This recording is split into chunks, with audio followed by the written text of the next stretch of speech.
మాజీ ముఖ్యమంత్రి జగన్మోహన్ రెడ్డి గారు మతి స్థిమితం ఉందో లేకుండా మాకు అర్థం కావడంలే. ఎక్కడంటే అక్కడ ఈ ప్రభుత్వానిపై అవాకులు చవాకులు పేరుతా ఉన్నాడు. ఆయన 5 సంవత్సరాల్లో చేయలేంది ఈ 3 నెలల్లోనే చేసి చూపించాం. ధర్మవరం పట్టణంలోని జనసేన పార్టీ కార్యాలయంలో ఆంధ్రప్రదేశ్ రాష్ట్ర రవాణా యువజన క్రీడా శాఖ మంత్రివర్యులు మండిపల్లి రాంప్రసాద్ రెడ్డి పత్రిక సమావేశంలో పాల్గొన్నారు.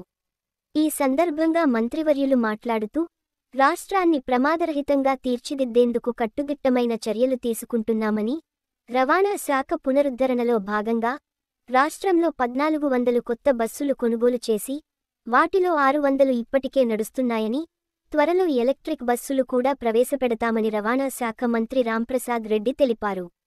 చిత్తూరు జిల్లా మొగలిఘాట్లో జరిగిన ప్రమాదంలో 8 మంది మృతి, 33 మంది గాయపడిన ఘటనపై విచారం వ్యక్తం చేస్తూ, మృతుల కుటుంబాలకు 5 లక్షల ఆర్థిక సహాయం, గాయపడిన వారికి 1 లక్ష సాయం అందిస్తామని ప్రకటించారు.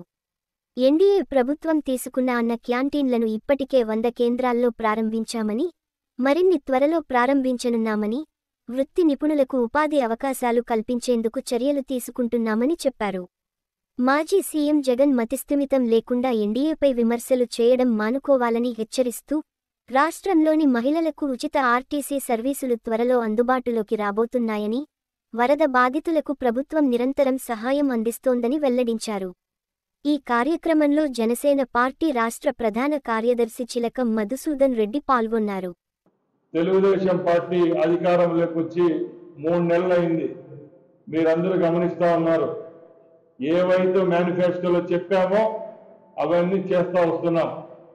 గత 2 రోజుల నుంచి మాజీ ముఖ్యమంత్రి జగన్మోహన్ రెడ్డి గారు మతి స్థిమితం ఉందో లేకుండా మాకు అర్థం కావడంలే.